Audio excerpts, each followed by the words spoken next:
आज की इस क्लास में हम लोग एक्सेस के एक टॉपिक को कवर करेंगे जिसके अंदर हम एक ही मैक्रो से मल्टीपल क्वेरीज़ को चलाएंगे। ये वीडियो मैं इसलिए बना रहा हूँ क्योंकि इससे पहले भी मेरे चैनल पर एक वीडियो मैंने काफ़ी दिन पहले अपलोड की थी जिसके अंदर मैंने एक ही मैक्रो के थ्रू 2 क्वेरीज चला कर दिखाया था। तो उसी के ऑल्टरनेटिव ये वीडियो है, उसी के रिस्पॉन्स में ये बना रहा हूँ कि हम लोग सिर्फ एक मैक्रो से सिर्फ 2 क्वेरी नहीं चला सकते बल्कि मल्टीपल क्वेरीज भी चला सकते हैं। और ऐसी सिचुएशन आती है हमें रियल लाइफ में जब हमें मल्टीपल क्वेरीज एक ही मैक्रो से चलानी होती है। तो वही सारा सिनेरियो हम इस क्लास में कवर करने वाले हैं। तो चलिए स्टार्ट करते हैं। ये मैंने एक्सेस खोल दिया है और यहाँ पर सबसे पहले मैं एक डेटाबेस बनाने जा रहा हूँ। तो ये ब्लैंक डेटाबेस में नाम दे देता हूँ उसको DB एम्प्लॉय करके। DB एम्प्लॉय के नाम से इस डेटाबेस को मैंने यहाँ से नाम दे दिया और लोकेशन यहाँ से सेलेक्ट कर लेते हैं। मैं डेस्कटॉप सेलेक्ट कर लेता हूँ, तो डेस्कटॉप पर इसको सेव कर देंगे और यहाँ से क्रिएट कर देंगे हम लोग। तो क्रिएट हो गया, इसको यहाँ से बंद कर देंगे। तो अब हमें इसमें करना क्या है, इसमें हम सबसे पहले एक टेबल बनाएंगे। तो अभी हमने डेटाबेस बनाया है और ये हमने सेव कर दिया डेस्कटॉप पर, ये सेव हो गया, हम देख सकते हैं ये यहाँ पर आ गया है। तो इस डेटाबेस के अंदर मुझे करना क्या है, सबसे पहले एक टेबल बनानी है जिसमें हम सैलरी को लेकर चलेंगे। सैलरी बेस्ड एक टेबल बनानी है और उसी के ऊपर सारे ऑपरेशन हम ट्राई करके देखेंगे। वीडियो थोड़ा सा लंबा होएगा तो पूरा देखना, स्किप मत करना बीच में, क्योंकि इस टाइप फिर बीच में मिस हो जाते तो समझ में नहीं आता है, आधी अधूरी बात समझ में आती है। तो क्रिएट में जाएंगे हम लोग यहाँ पर और यहाँ पर टेबल डिज़ाइन में जाएंगे। यहाँ पर हम एक टेबल डिज़ाइन करते हैं एम्प्लॉय को लेकर। यहाँ पर मैं एम्प्लॉय की ID डाल देता हूँ और इसको ऑटो नंबर कर देता हूँ ताकि ऑटोमेटिकली जनरेट हो, और इसको प्राइमरी की भी बना देता हूँ। साथ ही साथ हम यहाँ पर एम्प्लॉय नेम लेंगे, जिस एम्प्लॉय की सैलरी हम ले रहे हैं शॉर्ट टेक्स्ट में नेम ले लेते हैं। बस 2 फील्ड मैंने ये ले लिए हैं, बाकी सारे फील्ड हम सैलरी के लेंगे। मैं यहाँ पर एक तो बेसिक ले लेता हूँ, ये बेसिक सैलरी होगा, ये करेंसी में आएगी। साथ ही साथ एम्प्लॉय को जो DA मिलेगा, जिसको डेयरनेस अलाउंस कहते हैं, वो ले लेंगे, ये भी करेंसी में आएगा। इसकी फुल फॉर्म अगर मैं लिखनी है तो मैं यहाँ कैप्शन में डाल दूँगा डेयरनेस अलाउंस, जिसको हिंदी में महंगाई भत्ता भी बोलते हैं। और HRA इज़ द, ये भी करेंसी में आएगा। ये इसका कैप्शन डाल देते हैं, ये हाउस एंड रेंट अलाउंस होता है। इसके बाद फिर इसमें आता है TA, ये भी करेंसी में होता है और इसको हम ट्रैवलिंग अलाउंस कहते हैं। तो इस तरीके से हमने बेसिक डाला, DHRA TA डाला। एक हम PF भी डालेंगे, PF डिडक्शन होएगा, ये भी करेंसी है और इसको हम बोलते हैं प्रोविडेंट फंड। तो ये पे हेड मैंने लिए हैं, बेसिक के बेस पर ये सारे कैलकुलेट होंगे। ये तीनों बेसिक के साथ ऐड होकर ग्रॉस तैयार करेंगे और PF डिडक्शन होएगा। अभी पहले मैं ग्रॉस सैलरी बना लेता हूँ। ग्रॉस को भी करेंसी में लेंगे और इसकी फुल फॉर्म में यहाँ कैप्शन में ग्रॉस सैलरी दे देता हूँ और यहाँ पर एक नेट सैलरी भी दे देते हैं हम लोग।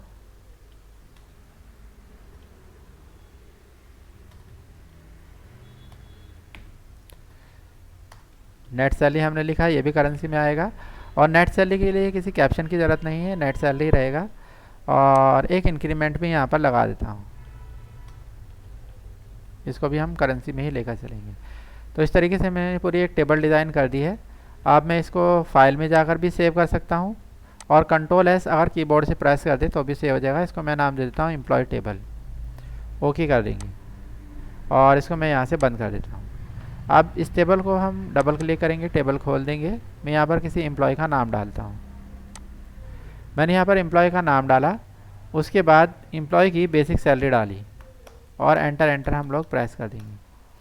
तो जब हम एंटर प्रेस करते हैं, बेसिक हमने डाला, यहाँ पर ID ऑटोमेटिकली जनरेट हो गई, एम्प्लॉय का नेम हमने डाल दिया, बेसिक सैलरी डाल दी, बट DA HRA आगे की चीज़ें इसमें जनरेट होकर नहीं आई क्योंकि इसके लिए हमें क्वेरीज बनानी होगी, उसके थ्रू हम इनको जनरेट करने वाले हैं। तो अब हम 1 बाय 1 क्वेरी बनाना शुरू करते हैं। मैं इसको फ़िलहाल के लिए खुला रहने देता हूँ और क्रिएट में जाएंगे, यहाँ पर क्वेरी डिज़ाइन में जाएंगे।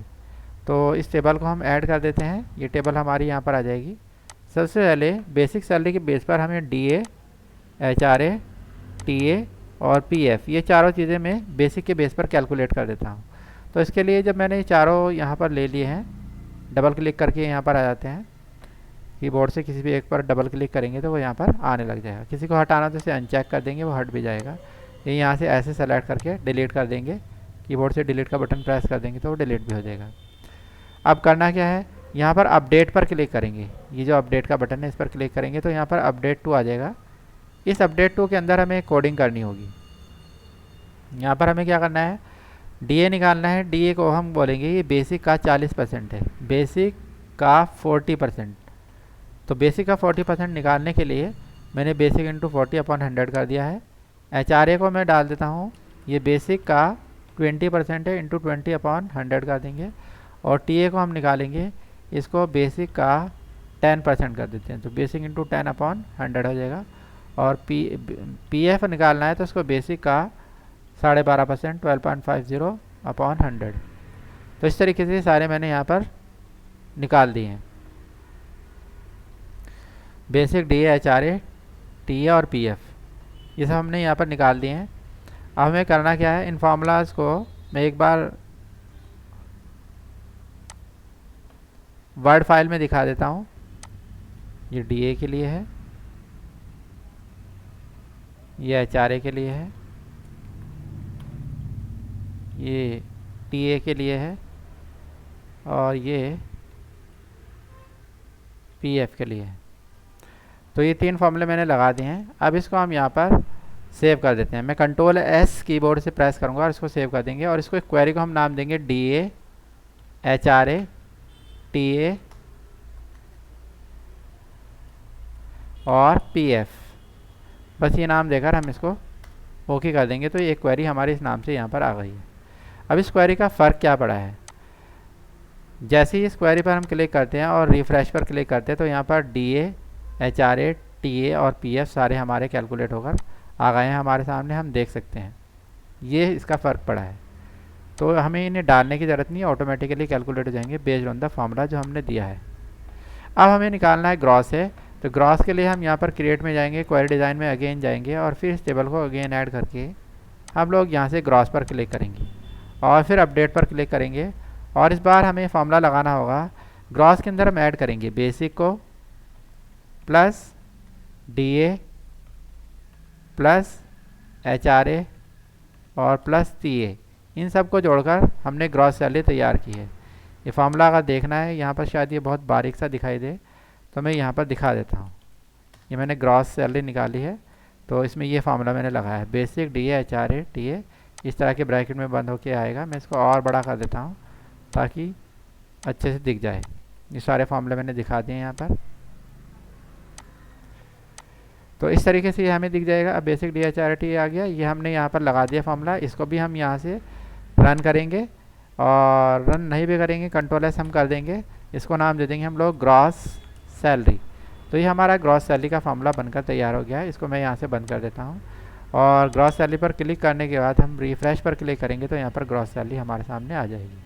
अब हमें नेट सैलरी निकालनी है। नेट सैलरी के लिए हम लोग क्वेरी डिज़ाइन में फिर से जाएंगे, इस टेबल को ऐड करेंगे, यहाँ पर क्लोज कर देंगे और नेट सैलरी के लिए हम नेट सैलरी पर क्लिक करेंगे।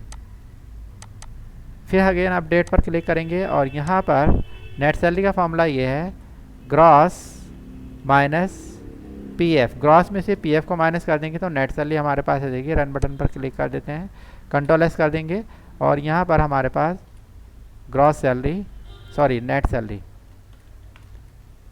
तैयार होकर आ जाएगी।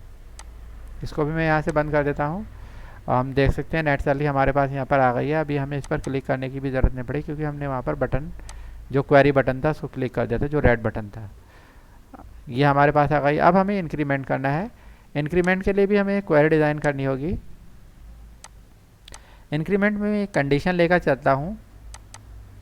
ये क्वेश्चन एक बार मेरे से यूट्यूब पे भी पूछा गया था कमेंट के थ्रू, तो उसका भी आंसर मैंने दे दिया था उस टाइम भी, लेकिन फिर से एक बार बता देते हैं। यहाँ पर यह है कि अगर किसी की सैलरी, नेट सैलरी को लेकर बात होगी तो हम नेट सैलरी लेंगे। नेट सैलरी अगर किसी की, सॉरी नेट सैलरी का, इसमें इफ़ लगाएंगे हम लोग शुरू में, तो इसके अंदर इफ़ ऐसे लगाया जाता है,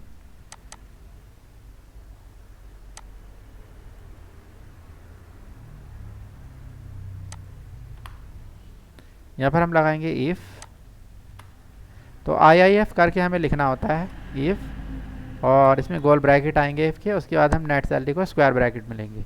तो नेट सैलरी का चौथाई, चौथाई यानी कि इसको 4 से डिवाइड करेंगे।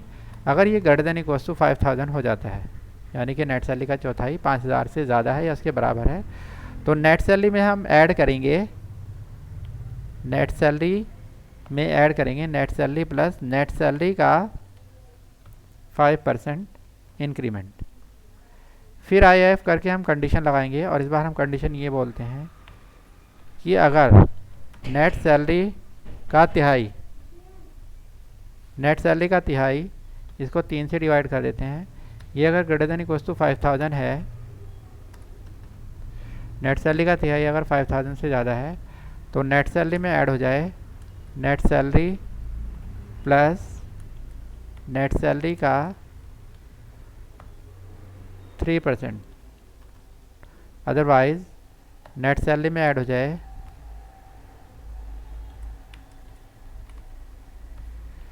नेट सैलरी का 2%। और 2 ब्रैकेट हमें बंद करने होंगे क्योंकि हमने 2 ब्रैकेट ओपन किए थे। तो इस तरीके से फार्मूला लगकर हमारे सामने आ जाएगा। बहुत लंबा फार्मूला है, इस फार्मूले को मैं यहाँ पर दिखा देता हूँ। ये हमारा नेट सैलरी का फार्मूला है।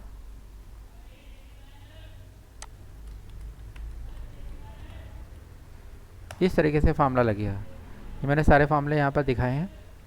तो ये नेट सैलरी का फार्मूला है जो यहाँ से लगा है। नेट सैलरी का चौथाई अगर 5000 से ज़्यादा है तो नेट सैलरी में ऐड हो जाए नेट सैलरी का 5%। नेट सैलरी का तिहाई यानी कि 3 से इसको मल्टीप्लाई किया जाए 1/3। अगर 5000 से ज़्यादा है तो नेट सैलरी में ऐड हो जाए नेट सैलरी का 3%। अदरवाइज नेट सैलरी में ऐड हो जाए नेट सैलरी का 2%। ये फार्मूला हमने लगाया है। तो इस फार्मूले को भी मैंने दिखा दिया है यहाँ पर और मैं डिस्क्रिप्शन में भी डाल दूँगा फार्मूला। तो ये सारी सिचुएशन है। अगर ये क्वेरी हम यहाँ पर रन करेंगे, इसके बाद इस क्वेरी को भी हम सेव कर देंगे Ctrl+S और इसको हम नाम दे देंगे इंक्रीमेंट। ओके करेंगे और इसको यहाँ से बंद कर देते हैं। तो इंक्रीमेंट हमारे सामने यहाँ पर आ गया है। अब यहाँ पर मैं नया डेटा डालता हूँ। यहाँ पर इस बार मैंने अगेन 10,000 रुपीज़ दोबारा से डाला है यहाँ पर। और मैं फिर से अब मुझे यहाँ पर 1 बाय 1 हर एक क्वेरी पर क्लिक करना हो। पहले हम DHRA पर क्लिक करेंगे, फिर हम ग्रॉस पर क्लिक करेंगे, फिर नेट सैलरी पर क्लिक करेंगे और फिर इंक्रीमेंट पर क्लिक करेंगे, फिर रिफ्रेश पर क्लिक करेंगे तो सारी चीज़ें हमारे सामने आ जाएंगी। अब मैं यहाँ पर दूसरा नाम डालता हूँ। यहाँ पर मैंने 20,000 रुपीज़ सैलरी डाला। अब अगर यहाँ पर हम देख सकते हैं 4 क्वेरीज हमें क्लिक करनी है। अगर हम किसी भी क्वेरी को आगे पीछे क्लिक कर देते हैं तो यहाँ पर रिज़ल्ट नहीं आएगा। तो यहाँ पर ये प्रॉब्लम है कि हमें 1 बाय 1 इनको सीक्वेंस में ही क्लिक करना होगा। पहले DHRA TA, देन हमें क्लिक करना होगा gross salary, then net salary, then increment. उसके बाद हम इसको रिफ्रेश करेंगे तभी ये प्रॉब्लम हमारी सॉल्व होगी। अभी देख सकते हैं मैंने कुछ गलत क्लिक कर दिया है तो ये सॉल्व नहीं हुआ है। तो DA पर मैं क्लिक कर देता हूँ, ये DHRA TA आ गया। उसके बाद मैं ग्रॉस सैलरी पर क्लिक कर देता हूँ, ये आ गया हमारा। फिर इंक्रीमेंट पर नेट सैलरी पर क्लिक कर देते हैं, नेट सैलरी आ जाएगा। उसके बाद हम इंक्रीमेंट पर क्लिक करेंगे तो इंक्रीमेंट हो जाएगा। तो हमारे सामने है सिचुएशन कि अगर एक भी क्वेरी पे हमने आगे पीछे क्लिक किया तो आंसर नहीं आएगा। तो इसके लिए अब हम मैक्रो बनाएंगे और एक ही मैक्रो से ये सारी चीज़ें हमारी चलेगी। यही बेसिकली समझाना था कि ऐसी सिचुएशन आ जाती है जब बहुत सारी क्वेरीज हैं और उन्हें एक सीक्वेंस में चलाना है तो उन्हें एक सीक्वेंस में हम मैक्रो के अंदर डाल देते हैं। तो मैं यहाँ पर क्रिएट में जाऊँगा और यहाँ पर एक मैक्रो बनाएंगे हम लोग। इसको बोलेंगे हम लोग रन क्वेरी।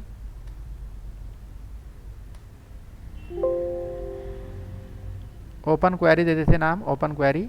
अब पहली क्वेरी हम यहाँ सीक्वेंस में डालेंगे DHRA और इसको कुछ और नहीं करेंगे। फिर से ओपन क्वेरी लिखेंगे और इस बार इसके अंदर हम ग्रॉस सैलरी देंगे। फिर से यहाँ पर ओपन क्वेरी लिखेंगे और इस बार इसके अंदर हम नेट सैलरी देंगे। फिर से यहाँ पर ओपन क्वेरी लिखेंगे और इसमें हम लोग इंक्रीमेंट देंगे। तो इस तरह से DHRA TA आ गया, ग्रॉस सैलरी आ गया, नेट सैलरी आ गया, उसके बाद इंक्रीमेंट आ गया और यहाँ पर रन पर क्लिक कर देंगे, यस कर देंगे और इसको नाम दे देंगे हम लोग मैक्रो 1। ओके कर देंगे। यहाँ से मैं बंद कर देता हूँ। तो अब इस मैक्रो के अंदर ये चीज़ें पूरे ऑर्डर में हैं। अब अगर मैं यहाँ किसी दूसरे एम्प्लॉय का डेटा डाल देता हूँ और यहाँ पर मैंने बेसिक सैलरी डाली, इसके बाद मैंने यहाँ पर मैक्रो 1 पर क्लिक किया और रिफ्रेश पर क्लिक किया तो हमारे सामने सारी चीज़ें एक ही बार में निकल कर आ जाएगी। हमें इनको वन बाय वन क्वेरीज को क्लिक करने की ज़रूरत नहीं है। मैं यहाँ पर फिर से रिकॉर्ड डालकर दिखाता हूँ और फिर हम इस मैक्रो पर डबल क्लिक करेंगे, रिफ्रेश करेंगे तो हमारे सामने डेटा सारा कैलकुलेट होकर एक ही बार में आ गया है। तो एक मैक्रो से 2 या 4 या मल्टीपल क्वेरीज को भी चलाया जा सकता है। ये पहले वीडियो में मैंने समझाया था कि एक मैक्रो से हम लोग 2 क्वेरी चला रहे थे, लेकिन यहाँ पर हमने 4 चलाई है। इसी तरह और क्वेरीज भी चलाई जा सकती हैं। तो यही बेसिकली समझाना था इसमें। तो उम्मीद है समझ में आया होगा आपको। थोड़ा सा लंबा टॉपिक है, लेकिन आप अगर पूरा ढंग से समझेंगे, इसको पूरी वीडियो देखेंगे तो आपको अच्छे से समझ में आएगा। फिर भी कोई प्रॉब्लम होती है तो आप कमेंट के थ्रू पूछ सकते हैं।